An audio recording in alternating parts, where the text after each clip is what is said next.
अभी जो हेडिंग लिखा हो गया है आपको, उससे आपको पता चल गया होगा कि sum of infinite terms of GP, GP का इनफाइनाइट टर्म का सम ये तभी एग्जिस्ट करेगा, सुनना बात ध्यान से, sum of n terms of an AP GP हमेशा एग्जिस्ट करेगा, लेकिन sum of n terms of infinite GP वो हमेशा एग्जिस्ट नहीं करेगा।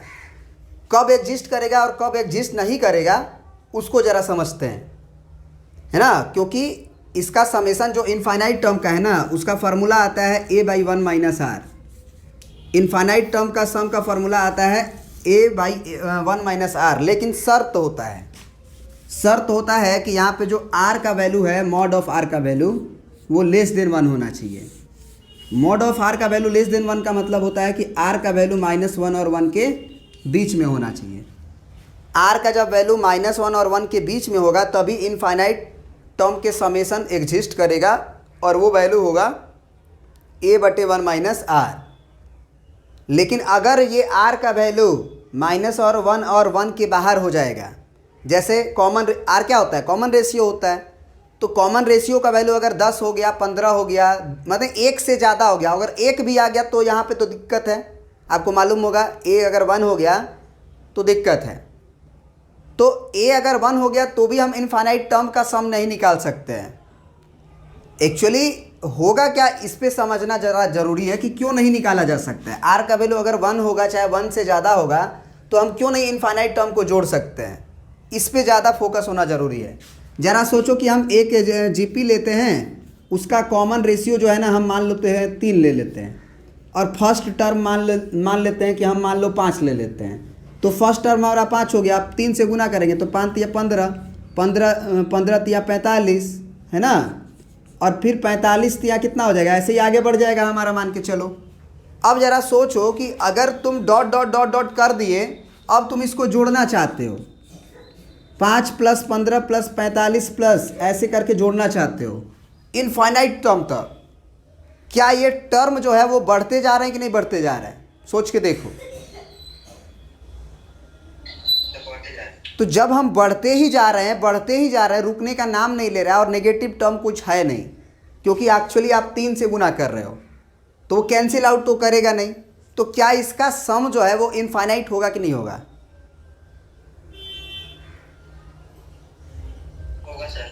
तो जब सम इनफाइनाइट होगा तो क्या उस इनफाइनाइट को तुम बता पाओगे कि कितना बड़ा होगा वो? No sir. तो जब हम उस चीज़ को बता नहीं सकते हैं ना, उसी को बोलते हैं कि एग्जिस्ट नहीं करेगा।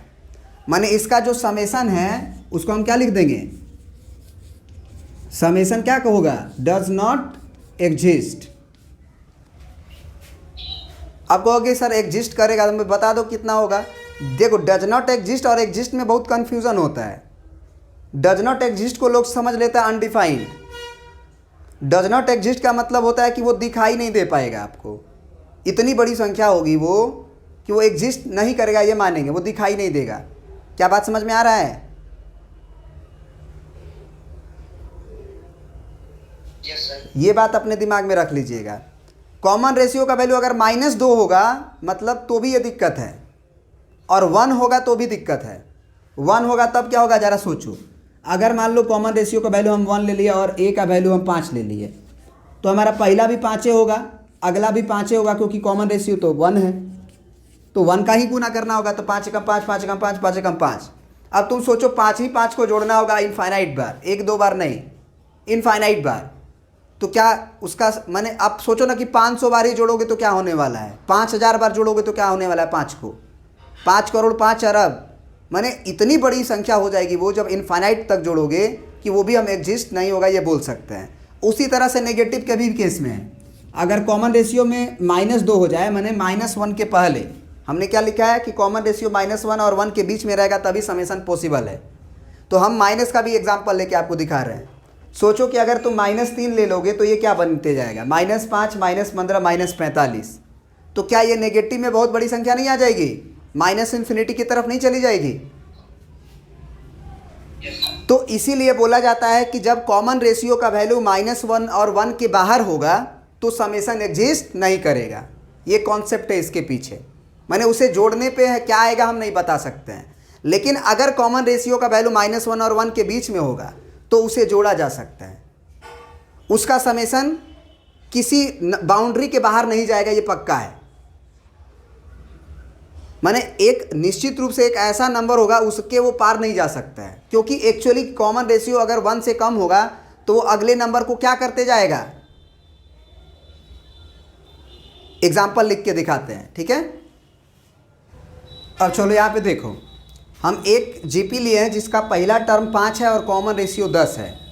तो जरा बताओ कि वो जीपी क्या होगा। पहला 5 होगा, अगला 5/10 होगा। समझ रहे हो बात को, क्योंकि कॉमन रेशियो से गुना करना पड़ेगा आपको। फिर 5/10 होगा तो आप जानते हो ना क्या होने वाला है, बता दो आप क्या होने वाला है। 5/10 होगा तो चलो एक काम करते हैं, पहले लिख लेते हैं। 5/10 होगा, फिर क्या होगा, 5/10 का स्क्वायर होगा, फिर 5/10 का क्यूब होगा, एंड सो ऑन। यही होगा ना। Yes sir. तो अगर हम ये देखें, ऐसा नहीं लग रहा है कि ये 5 हो जाएगा, ये 0.5 हो जाएगा, ये 0.05 हो जाएगा, ये 0.005 हो जाएगा। बोलो। तो जब इस तरह से डॉट डॉट करते जाओगे तो जरा बताओ कि ये नंबर कम होते जा रहा है कि नहीं हो रहा है। सुनो बात हमारी ध्यान से, कम होते जा रहा है ना, पक्का ना। Yes sir. अब हमारी बात को ध्यान से सुनना। ये 5 हो गया, इसको रहने दो अकेला। अब 0.5, 0.05, 0.05 इस सब को जोड़ोगे, क्या वो नंबर 1 से पार हो पाएगा क्या कभी भी। 5 को केवल छोड़ दो, इसको जोड़ोगे क्या होगा, 0.55 होगा। अरे होगा। 0.50 को 0.05 में जोड़ोगे तो 0.55 होगा ना। Yes sir. उसके साथ जोड़ोगे तो 0.555 होगा, 0.5555 होगा। क्या वो नंबर कभी भी 0 1 को पार कर सकता है। No sir. 1 को छोड़ो, वो 0.6 को भी पार नहीं कर पाएगा। अगर तुम सारे फॉर एग्जांपल हम तुमको देना चाहें, उसको जोड़ के दिखाना चाहें, तो एक्चुअली वो क्या हो रहा है ध्यान से देखना। 0.50 है, अगला दशमलव के नीचे दशमलव लिखोगे तो 0.05 बनेगा, फिर 0.0005 बनेगा। समझ रहे हो, 0.0005 बनेगा, 0.0005 बने, सॉरी और एगो 0.5 बनेगा, क्योंकि एक्चुअली हर टर्म में एगो 10 एक्स्ट्रा है ना। समझ रहे हो बात को। तो जब इस तरह से इसको जोड़ोगे, मान लो ये 5 भी लिख लो शुरू में, 5.0 लिख लो, 00 लिख सकते हैं ना जी।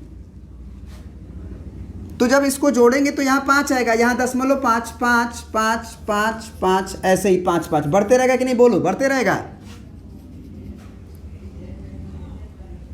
तो हम ये कहेंगे कि क्या ये नंबर 5.6 को पहुंच पाएगा कभी भी। नो सर, नहीं पहुंच तो ऐसा कभी कभी लगता है बच्चों को कि सर कुछ ना कुछ तो जुट ही न रहा है सर। तो जब कुछ ना कुछ 5 में जुट रहा है सर, तो इनफाइनाइट तक जब जोड़ेंगे, इनफाइनाइट तक बहुत बहुत बहुत बहुत बहुत बार जोड़ेंगे, तो नंबर तो बहुत बड़ा हो जाना चाहिए। तो हम उससे बोल रहे हैं कि बताओ कि क्या ये बहुत बड़ा नंबर हो पाएगा। No sir. क्योंकि ये 0.55 के बाद 0.56 नहीं हो सकते हैं। 5.6 यानी कि देखो 0.56 में 5 में और 0.55 में अगर पूछा जाए कि कौन बड़ा है तो कौन बड़ा है। 0.56 बड़ा है कि 0.55 बड़ा है, पहला बड़ा है कि दूसरा। सर 0.56। ये बड़ा है, ये छोटा है। तो कभी भी 0.56 को भी ये पार नहीं कर पाएंगे दशमलव के बाद। तो इसलिए हम बोलते हैं कि जब कॉमन रेशियो का वैल्यू 1 से कम हो जाता है, चाहे वो नेगेटिव में हो चाहे वो पॉजिटिव में हो, तो इनफाइनाइट टर्म का सम पॉसिबल है। उस समय जोड़ के बताया जा सकता है, उस समय एग्जिस्ट करेगा। बात समझ रहे हो। Yes sir. तो ज़रा उसको देखते हैं कि कैसे फार्मूला आता है। फार्मूला क्या होता है उसका जी? एस ऑफ इनफाइनाइट टर्म का direct a divided by 1 minus R होता है। तो अगर हम इसी जीपी का अगर हम चाहें निकालना इनफाइनाइट टर्म का सम, तो फर्स्ट टर्म हमारा क्या है 5 है और बट्टे 1 माइनस कॉमन रेशियो का वैल्यू कितना है जी 1/10 है। तो यानी कि ये 1/1 हो जाएगा, ऊपर 10 चला जाएगा, यानी कि 5 गुने 10 हो जाएगा और नीचे 10 में से 1 गया 9 होगा। तो ये कितना हो जाएगा बताओ 50/9। अब 50/9 करके देखो कितना आएगा 9 पचे 45, 9 पचे 45, कितना बचा 5 और 0, फिर क्या होगा 9 पचे 45, 9 पचे 45, 9 पचे 45, 9 पचे 45। बताओ क्या यही वाला सम आया था? Yes sir. क्या ये बात समझ में आया है कि नहीं आया है? अब इसका प्रूफ देख लेते हैं कि ये फार्मूला आखिर कैसे आ जाता है। ठीक है, वैसे तो यहाँ से समझ में आ गया होगा, फिर भी तो सबसे पहले आप ये नोट करके लिख लीजिएगा कि sum of infinite term is possible only if r between -1 to 1। इसी बात को मैथमेटिक्स में जब आप मॉडुलस पढ़ लोगे, वैसे आप लोग पढ़े होगे, तो ये इसका मतलब वही होता है mod of R less than 1, mod of R less than 1। जो लोग नहीं पढ़े हैं वो मॉडुलस के बात जाके समझें, ये बात और ये बात सेम है। और ये होगा तब मतलब इनफाइनाइट सम पॉसिबल होगा। और यहाँ पे लिखा गया है कि इफ़ आर का वैल्यू अगर -∞ से -1 के पहले तक हो, -1 तक भी हो, या आर का वैल्यू 1 से ज़्यादा हो, 1 भी हो और इनफाइनाइट तक हो, that it's mod of R greater than equal to 1 लिख लेना। अगर mod of R greater than equal to 1 होता है तो इस पूरे बात का मतलब ये समझा जाता है आर का वैल्यू -∞ से -1 और आर का वैल्यू 1 से इन्फिनिटी। तो अगर आर का वैल्यू 1, मॉड ऑफ आर का वैल्यू 1 से अधिक अगर हो, then sum does not exist, तब सम एग्जिस्ट नहीं करेगा। अब प्रूफ की बारी आती है तो उसको देख लेते हैं। सबसे पहले मान लो कि हमारा समेशन ऑफ n टर्म्स क्या होगा, ये पूछे तो हमारा होगा कितना बताओ 1 माइनस आर का पावर n होगा और डिवाइडेड बाई 1 माइनस आर होता है फार्मूला, होता है ना जी, बोलो। अब हम क्या करेंगे ना कि इस 1 में और r का पावर n में a को डिस्ट्रीब्यूट कर देंगे। मतलब हम ऐसे कह सकते हैं ना कि a इंटू 1 माइनस आर का गुना होगा हमारा 1 माइनस आर का पावर n में, ऐसे कह सकते हैं, ये कह सकते हैं, बोलो। तो जब गुना होगा तो क्या आएगा, गुना होगा तो a बटे 1 माइनस आर आएगा और माइनस a r का पावर n अब बटे 1 माइनस आर आएगा। सही है जी, बोलो। अब सुनना हमारी बात को ध्यान से। व्हेन आर मतलब आर का वैल्यू जो है आपको मन में समझना है, तब समझ में आएगा। मॉड ऑफ आर अगर लेस देन 1 होगा and n tending to infinity होगा, देन r का पावर n टेंडिंग टू 0 होगा। ये बात बहुत इंपॉर्टेंट है जो हम अभी बताएं, उसको हम ऊपर भी समझा देते हैं। अब ये देखो, हमने बोला कि जब r का वैल्यू मतलब इतना के बाद हमने एक बात लिखा कि यदि या जब r का वैल्यू मैग्नीट्यूड ऑफ r का वैल्यू अगर 1 से कम होगा और n का पावर इन्फिनिटी होगा तो r का पावर n को देखा जाएगा तो वो 0 की तरफ जाएगा। ऐसा क्यों बोला गया इसको समझिएगा, r का पावर n 0 की तरफ क्यों चला जाएगा। जरा सोचो कि mod of r less than 1 का मतलब क्या होता है, r का वैल्यू -1 और 1 के बीच में हो, r का वैल्यू -1 और 1 के बीच में हो। तो एक एग्जांपल लेते हैं, जैसे r का वैल्यू हम मान लो 1/10 ले लेते हैं, r का वैल्यू हम लोग 1/10 ले लेते हैं। अब ज़रा बताओ कि 1/10 का पावर में 1/10 का पावर में अगर हम 10 कर देंगे तो ये क्या बनेगा, ज़रा बताना आप हमको। क्या ये बहुत बड़ी मतलब बहुत छोटी संख्या नहीं बन जाएगी, 0.00000 9 बार 0 और 1, बोलो। अगर 1/10 का पावर अगर 10 है, चलो 10 को छोड़ो, तुम 10 को छोड़ो, 2 को समझो, क्या इसका मतलब होगा 0.02 01 होगा,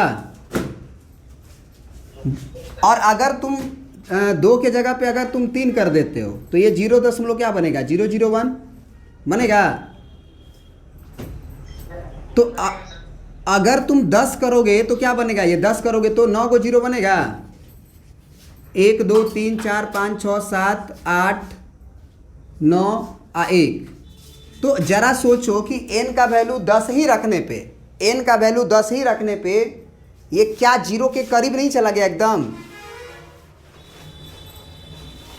तो जब तुम n का वैल्यू इनफाइनाइट बार लिख दोगे तो ये बेचारे एकदम 0 हो जाएंगे कि नहीं हो जाएंगे, सोच के देखो, बोलो, समझ रहे हो बात को। Yes sir. तो ये बात अपने दिमाग में रख लेना कि यदि हमारा r का पावर n है तो अगर, सुनना बात ध्यान से, अगर r का वैल्यू 1 हो जाएगा, r का वैल्यू अगर 1 हो जाए तो n कुछ भी रहे ये वैल्यू 1 आएगा। लेकिन अगर r का वैल्यू हमारा 1 से छोटा आ जाए, -1 से बड़ा आ जाए, तो n का वैल्यू भले इन्फिनिटी रहे, यहाँ पे ज़रा बताओ क्या होगा, -1 और 1 के बीच में होगा। तो बेसिक सी बात है कि छोटे नंबर 1/2 भी हो गया मान के चलो, उस पर भी अगर हम 10 पावर देते हैं तो बहुत छोटा आ जाता है। नेगेटिव हो पाएगा क्या, नेगेटिव तो नहीं ना होगा। ये मत सोचना कि छोटा होते जा रहा तो नेगेटिव होगा, वो पॉजिटिव में ही रहेगा, लेकिन बहुत 0.000 कह सकते हो। तो जब ये बहुत बड़ी छोटी संख्या हो जाएगी तो उसको हम कह देंगे कि वो 0 हो गया। 0 में थोड़ा सा मतलब 0+, इसीलिए वो 0 हो जाएगा। उसी तरह से हम यहाँ पे बोले हैं कि जब r का n इन्फिनिटी की तरफ जाएगा और r का वैल्यू -1 और 1 के बीच में होगा तो r का पावर n क्या हो जाएगा, 0 हो जाएगा ना, बोलो। तो जब r का पावर n 0 हो जाएगा तो जरा बताओ, ये वाला टर्म में r का पावर n मल्टीप्लाई में है और ये 0 हो गया तो ये पूरी क्वांटिटी 0 नहीं हो जाएगी, बोलो। यस सर, होता है। तो जब r का वैल्यू, r का मतलब वैल्यू -1 और 1 के बीच में होगा तो r का पावर n जो होगा वो क्या हो जाएगा, 0 हो जाएगा, जिसके चलते हमारा जो सम ऑफ n टर्म्स में बस यही वाला टर्म बचेगा, क्योंकि ये तो 0 हो चुका है। a/1 - r, आप माइनस में 0, तो आंसर तुम्हारा क्या हो जाएगा, a/1 - r। समझ में आया। Yes sir. तो ये चीज़ आपको समझना चाहिए। लिमिट अगर पढ़े रहते तो बहुत जल्दी समझ में आ जाता, लिमिट नहीं पढ़े हो तो भी वैसे समझ में आ गया होगा कि क्या हो रहा है यहाँ पे। समझ गए बात को। तो समेशन ऑफ n टर्म्स का फॉर्मूला याद रख लेना, a/1 - r। r -1 नहीं होता है, याद रहे, r -1 नहीं होता है, 1 - r होता है। इसको ऐसे भी याद रख सकते हो कि r का वैल्यू तो हमारा 1 से कम है, तो r का वैल्यू अगर 1 से कम है तो 1 में से हम उसको घटाएंगे, 1 में से 1 से कम नंबर को घटाएंगे। ऐसे याद कर सकते हो, वैसे याद रहना चाहिए। और जनरल टर्म का समेशन का फॉर्मूला क्या होता है जी, a × r का power n - 1 divided by r - 1। ये कब होता है, जब n इनफाइनाइट नहीं हो बल्कि n 10 20 50 1000 2000 5000 5 लाख हो, जिसको हम मुंह से बोल सकते हैं। जिस n का वैल्यू को मुंह से बोल सकते हैं, भले वो 5 लाख ही क्यों ना हो, 5 अरब खरब क्यों ही ना हो, जिसको हम मुंह से बोल सकते हैं वो फाइनाइट होता है। और इनफाइनाइट किसे कहते हैं जी, जिसे हम मुंह से नहीं बोल सकते हैं, मतलब इमेजिन बस कर सकते हैं कि ये बहुत बड़ी संख्या, बहुत बहुत बहुत बड़ी संख्या है। समझ रहे हो बात को ना। Yes sir. आई होप कि तुम समझ गए होगे। थैंक यू, आज इतना ही।